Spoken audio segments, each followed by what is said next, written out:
Originally আমি বিএনপিতে ছিলাম, আমি ছাত্রদল করেছিলাম। এখন আমি আমার ঘরে ফিরে আসছি।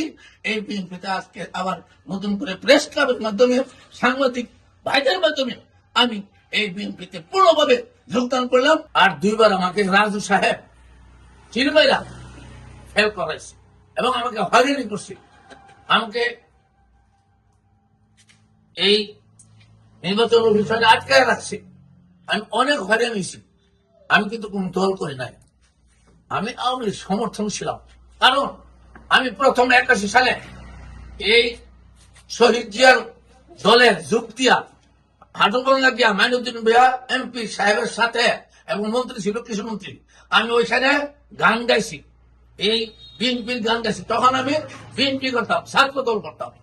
সেই 81 সাল থেকে ছাত্র দল করতে গিয়ে আমি যখন চেয়ারম্যান হইলাম, তখন যে দল ক্ষমতায় যখন আসছে সেই দলের পাশে আমি ব্যালেন্স করে আমি চালাই আসছি।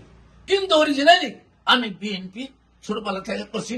আমার এলাকাতে এরা আমার ভাই আছে, এরা সবাই আমরা বিএনপি আসছি। ফেব্রুয়ারি 2 তারিখ ফুকন ভাইয়ের ফুকন ভাইয়ের মাধ্যমে আমি বিএনপিতে যোগদান করছি। বিভিন্ন আগে সবগুলি ছেড়ে দিয়া যাই যদি বলুক কিনা, কিন্তু যোগ দেওয়ার পরে আমি কিভাবে প্রেস ক্লাবে করলেন। তাহলে আজকে আমাদের সেই খায়রুল কবির খোকন ভাই নরসিংদী জেলার বিএনপি সভাপতি হিসেবে আমাকে অনুমতি দিয়েছে যে আপনি গিয়ে আপনার এলাকাতে একটা প্রেস ক্লাবে একটা সাংবাদিকদেরকে নিয়ে একটা মিটিং করেন, একটা আলোচনা শুনবেন। সেই লক্ষ্যে আজকে আমাদের এই আজকে সাংবাদিক সম্মেলন। অরিজিনালি আমি বিএনপিতে ছিলাম, আমি ছাত্রদল করেছিলাম। এখন আমি আমার ঘরে ফিরে আসছি।